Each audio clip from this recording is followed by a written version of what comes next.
নমস্কাৰ আপোনালোকে চাই আছে ক্ৰিকেট গুৰু আছাম ইউটিউব চেনেল IPL আহি চূড়ান্ত পৰ্যায়ত বৰ্তমান সময়ত উপস্থিত হৈছে বৰ্তমান সময়ত টপ 4 কোন কেটা টিম পাব সেই কেটাটো ফিক্স হলে আৰু এতিয়া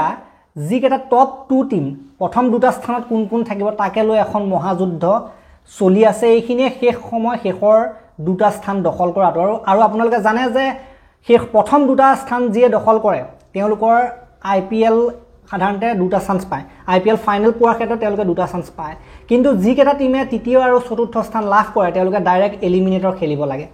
তেওঁলোকে সাধাৰণতে এলিমিনেটৰ জিকিলেহে আকৌ এটা চান্স পাব তেনেকুৱা ধৰণৰ হুৱা আমি দেখিবলৈ পাওঁ এলিমিনেটৰ হাৰিলে ডাইৰেক্ট বাহিৰ হৈ যায় এটা চান্সতে গতিকে তেনেকুৱা ধৰণৰ কথা হয় IPL ৰ খেলৰ নিয়ম আছে হেতু কাৰণে প্ৰথম দুটা স্থান দখল কৰাটো অতিকৈ গুৰুত্বপূৰ্ণ হয় কাৰণ প্ৰথম দুটা স্থান যেতিয়া পাই যাব যিয়ে পাই যাব সি দুবাৰকৈ চান্স পাব এবাৰ হাৰিলে একো নাই আকৌ এবাৰ খেলিবলৈ পায় ফাইনেল পোৱাৰ আগত গতিকে হেতু কাৰণে টিম বিলাকৰ মাজত বৰ্তমান সময় প্ৰতিযোগিতা চলি আছে আৰু কন্টেন্ডাৰটো গুটেকেটাই হয় টপ 2 দখল কৰাৰ ক্ষেত্ৰত গুজৰাটৰো চান্স আছে RCBৰো চান্স আছে PBKSৰো চান্স আছে আনকি মুম্বাই ইণ্ডিয়ান্স পৰ্যন্ত চান্স নথকা নহয় আছে টপ 2 যাব পৰাকৈ গতিকে গুটেকেটা টিমৰ কেনেকে চান্স আছে আমি লৰালৈকৈ আলোচনা কৰিম বেছি দেৰি নকৰো অকাই পকাই গতিকে গুজৰাট টাইটেন্স শেষৰখন খেল হাৰিলে তেওঁলোক হাৰিলে LSG হাতত LSG কিন্তু অলপমান হলো ঠেলিলে গুজৰাটক বেয়া স্থানলৈ ঠেলিলে কাৰণ তেওঁলোকে হেখন যদি জিকিলে তেতিয়া একদম টপ হৈ থকা পুৰা ধুনিয়া চান্স আছিল কিন্তু এতিয়া অকমান খেলিমেলি লাগিব পাৰে তেওঁলোকৰ অলপমান অসুবিধা হ'ব পাৰে গুজৰাট টাইটেন্স বৰ্তমান সময়ত 18 পইণ্ট হৈ আছে তেওঁলোকৰ এখন খেলে বাকি আছে তেওঁলোকে ম্যাক্সিমাম 20 পইণ্ট পাবগৈ পাৰিব 20 পইণ্টতকৈ ওপৰত তেওঁলোক যাব নোৱাৰে যদি শেষৰখন খেল তেওঁলোকে জিকে গতিকে তেওঁলোকে যদি শেষৰখন খেল জিকি যায় তেতিয়া তেওঁলোক নিশ্চিতভাৱে টপ 2 ধুনিয়াকৈ থাকিব আৰু তেওঁলোকৰ নেট ৰান ৰেট অলপ ভালে তলৰ যি দুটা টিম দ্বিতীয় আৰু তৃতীয় স্থানত থকা সেই দুটা টিমতকৈ তেওঁলোকৰ নেট ৰান ৰেট ভাল অৱশ্যে মুম্বাই ইণ্ডিয়ান্সৰ নেট ৰান ৰেট সকলোতকৈ ভাল কিন্তু তথাপিতো চাৰিটা টিমৰ ভিতৰত তথাপিতো তেওঁলোকৰ সাধাৰণতে যিটো পইণ্ট হেতু কম বাকি কিটাতকৈ অলপ হেতু কাৰণে নেট ৰান ৰেট দ্বিতীয় আৰু তৃতীয় স্থান যিকেটা আছে PBKS আৰু RCBতকৈ ভাল পাবে তেওঁলোকে যদি এখন খেল জিকে তেতিয়া সাধাৰণতে তেওঁলোক টপ 2 থকাৰ সম্পূৰ্ণ সম্ভাৱনা থাকিব এই কোনটা এটা কথা ক'বলগীয়া আছে আৰু RCB আৰু PBKS এওঁলোকৰো সাধাৰণতে পইণ্ট বৰ্তমান সময়ত 17 হৈ আছে হেতু চাব লাগিব 17 হৈ আছে মানে দুইটা টিমৰ 17 হৈ থকা মানে হেফালে 18 19 20 21 তেওঁলোক দুইটা টিমে নিজৰ শেষৰ এখন খেল জিকিলে 21 পইণ্টলৈকে যাব পাৰে হেতু এটা কথা গতিকে তেওঁলোক টপত গুচি যাব পাৰে ওপৰত গুচি যাব পাৰে হেতু কাৰণে গুজৰাট টাইটেন্স আৰু এটা কথা বিচাৰিব তেওঁলোকে নিজেটো জিকিব লাগিব লগতে নিজে শেষৰখন জিকাৰ লগতে RCB আৰু PBKS এই দুইটা টিমৰ দুখন খেল বাকি আছে দুখনৰ ভিতৰত এই দুইটা টিমে এখন মেচ হৰাটো তেওঁলোকে কামনা কৰিব তেতিয়া তেওঁলোকৰ কাৰণে ভাল হয় আৰু টপ 2 থকাৰ ক্ষেত্ৰত নতুবা এওঁলোকে যদি RCB আৰু PBKS যদি নিজৰ শেষৰ দুইখন মেচৰ দুইখনে জিকি যায় 21 পইণ্ট লৈ লয় তেতিয়া কিন্তু জিটি টিমটো তললৈ গুচি আহিবলৈ আছে 20 পইণ্ট হৈ আছে এওঁলোকে 21 পইণ্ট লৈ পেলাই ওপৰলৈ গুচি যাব গতিকে এওঁলোকৰ এটা খেল আছে PBKS আৰু RCB এখন হৰাটো এওঁলোকেও বিচাৰিব তেওঁলোকে নিজে জিকিও কিন্তু এনাফ নহবগৈও পাৰে সেই টপ 2 থকাৰ ক্ষেত্ৰত গতিকে হেতু এটা কথা থাকিব গতিকে দুইখন জিকিলেটো ভালেই পায় আৰু দুইখন হাৰিলেটো ভালেই পায় সাধাৰণতে গুজৰাট টাইটেন্স টিমটো যদি এওঁলোকে যদি দুইখন হাৰে তেতিয়া নিজৰে যদি জিকে হেতুটো তেওঁলোকে বহুত ভাল পাব গুজৰাটে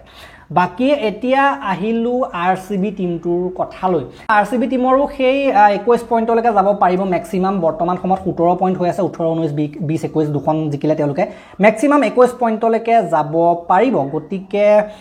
তেওঁলোকটো ধুনিয়া কথা যদি তেওঁলোকৰ লাষ্টৰ দুখন খেল জিকি যায় তেওঁলোকৰ কাৰণে ধুনিয়া কথা হ'ব তেওঁলোক ধুনিয়াকৈ টপ 2 ধুনিয়াকৈ থাকিব পাৰিব যদিহে শেষৰ দুখন জিকে আৰু যদিহে তেওঁলোকে শেষৰ এখন খেল হাৰি যায় তেতিয়া তেওঁলোকে সাধাৰণতে 19 পইণ্টত সন্তুষ্ট থাকিব লাগিব গতিকে 19 পইণ্টত খেফালে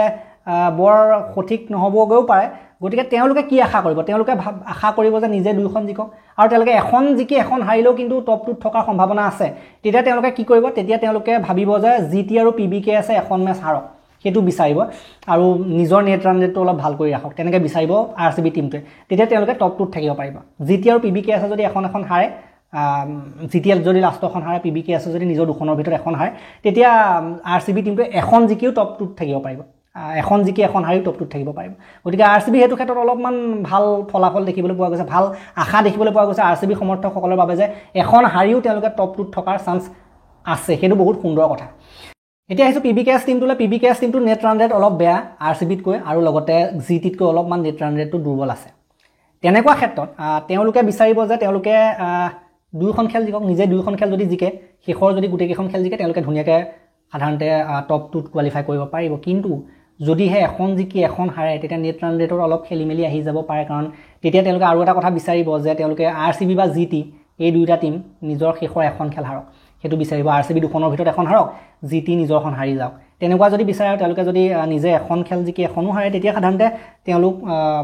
সেইফালে টপ 2 যাবগৈ পৰাৰ সম্ভাৱনা আছে গতিকে নেট ৰান ৰেট যেহেতু তেওঁলোকৰ অলপ বেয়া সেইটো কাৰণে তেওঁলোকে দুইখন জিকাটো ভাল হয় PBKSৰ কাৰণে দুইখন জিকিলেহে সাধাৰণতে অলপ বেছি আশাটো থাকিব আগলৈ যোৱাৰ ক্ষেত্ৰত কিন্তু অকল যদি 19 পইণ্ট লৈ লয় 19 পইণ্ট লৈ ল'লে বাকীবিলাক টিমৰ লগত যদি সমান সমানো হয় নেট ৰান ৰেটৰ কথা আহি যাব নেট ৰান ৰেটটো যেহেতু অলপ কম হৈ আছে সেইটো কাৰণে মানে অকমান টপ 2 যোৱাৰ ক্ষেত্ৰত অলপমান ঠেলাই হেঁচা হ'বগৈ পাৰে প্ৰতিযোগিতা এখন হ'বগৈ পাৰে ভালকৈ নেট ৰান ৰেটত বেলেগ টিম সমান হৈ গ'লেও 19 পইণ্ট লৈ পেলাই বেলেগ টিম আগবাঢ়ি যাব পাৰে সেইটো কাৰণে তেওঁলোকে বিচাৰিব যে বাকী GT বা RCB যদি হাৰি থাকে শেষৰখন মেচ তেতিয়া ভাল হয় GT যদি আমি যদি চাবলৈ যাওঁ 18 পইণ্টত যদি GT ৰখি যায় তেওঁলোকে এখন জিকিয়ে কোৱালিফাই কৰাৰ সম্ভাৱনাটো বেছিকৈ থাকিব বা RCB যদি 19 পইণ্টত ৰখি যায় তেতিয়াও ভাল হ'ব RCB আৰু GT যদি দুইটা এখন হাৰে তেতিয়া তেওঁলোকৰ কাৰণে ভাল হ'ব PBKS টিমটোৰ কাৰণে ভাল হ'ব সেইটো তেওঁলোকে বিচাৰিব এতিয়া আহিলোঁ মুম্বাই ইণ্ডিয়ানছ টিমটোৰ কথালৈ মুম্বাই ইণ্ডিয়ানছৰ অলপ কঠিন আছে টপ 2ত কোৱালিফাই কৰাৰ ক্ষেত্ৰত আটাইতকৈ কঠিন টিম বৰ্তমান সময়ত মুম্বাই ইণ্ডিয়ানছ আটাইতকৈ বেছি টান মুম্বাই ইণ্ডিয়ানছৰ কাৰণে হ'ব কি কাৰণে হ'ব কাৰণ তেওঁলোকৰ বৰ্তমান এখন খেলে বাকী আছে সেইটো আটাইতকৈ বেয়া কথা হৈ গ'ল তেওঁলোকৰ এখন খেলে বাকী আছে তেওঁলোকৰ আৰু মেইন কথাটো হ'ল যে তেওঁলোকে বিচাৰিব এতিয়া তেওঁলোক কোৱালিফাই কৰিবলৈ হ'লে তেওঁলোকে বিচাৰিব যে গুজৰাট টাইটেন্স আৰু RCB গুজৰাটে নিজৰ শেষৰখন মেচ হাৰি যাওক আৰু RCB নিজৰ দুইখন মেচ RCB টিমটোৱে নিজৰ শেষৰ দুইখন মেচ হৰাটো মুম্বাই ইণ্ডিয়ানছে বিচাৰিব তেতিয়া সাধাৰণতে তেওঁলোকে PBKSৰ লগত এখন খেল আছে সেইখন জিকিলে সাধাৰণতে টপ 2ত কোৱালিফাই কৰাৰ চান্স থাকিব গতিকে এইটো বেছি দীঘল সমীকৰণ হৈ যায় অকল এফালে মিলালে নহ'ব কেইবাফালেও মিলিব লাগিব RCBও দুখন হাৰিব লাগিব লগতে সেইফালে গুজৰাট টাইটেন্সো এখন হাৰিব লাগিব আৰু নিজে শেষৰখন মেচত PBKSক হৰুৱাব লাগিব তেতিয়াহে সাধাৰণতে তেওঁলোকে টপ 2ত যাবগৈ গতিকে তেওঁলোকৰ কেছটো অকণমান মই নহ'ব নিচিনা দেখিছোঁ কিন্তু চাওঁ ক্ৰিকেটৰ খেলত GT হৈ যায় কেতিয়াবা অসম্ভৱো সম্ভৱ হৈ যায় মিলি যায়গৈ কথাবিলাক গতিকে মিলি যোৱাৰো সম্ভাৱনা থাকিব পাৰে চাওঁ কি হয় কিন্তু মুম্বাই ইণ্ডিয়ানছে হয়তো এলিমিনেটৰ খেলিবলগীয়া হ'ব পাৰে নিচিনা লাগিছে বৰ্তমান সময়ত যি দেখিছোঁ গতিকে এইখিনি আছিলে সমীকৰণ কোন কেনেকৈ আগলৈ যাব পাৰে কোন কেনেকৈ তললৈ যাব পাৰে কোন কেনেকৈ ওপৰলৈ যাব পাৰে টপ 2ত কোন কেনেকৈ যাবগৈ পাৰে তাৰ ওপৰত আমি আলোচনা কৰিলোঁ যথেষ্টখিনি কথা গোটেইকেইটা টিমৰ বিষয়ে ভালদৰে আলোচনা কৰিলোঁ ভাল লাগিলে যদি এটা লাইক কৰিব শ্বেয়াৰ কৰি দিব অলপ আমাৰ যিহেতু হাৰ্ড ৱৰ্ক আছে কথা কোৱা আছে বিশ্লেষণ আছে এইখিনি অলপ আপোনালোকে শ্বেয়াৰ কৰি দিলে ভাল পাম আমি মৰম দিলে ভাল পাম শ্বেয়াৰ কৰি বিয়পালে ভাল পাম তেতিয়া আমাৰ কষ্টবিলাক সাৰ্থক হয় গতিকে এই ভিডিঅ'টো মই ইমানতে সমাপ্ত কৰিলোঁ ভাল লাগিলে যদি লাইক কৰিব শ্বেয়াৰ কৰিব চেনেলটোলৈ নতুনকৈ আহিছে যদি ছাবস্ক্ৰাইব কৰি ঘণ্টাটো দবাই থৈ যাবলৈ নাপাহৰিব তেতিয়ালৈকে আৰু এটা নতুন ভিডিঅ' লৈ অনাৰ প্ৰতিশ্ৰুতিৰে মই বিদায় মাগিছোঁ ধন্যবাদ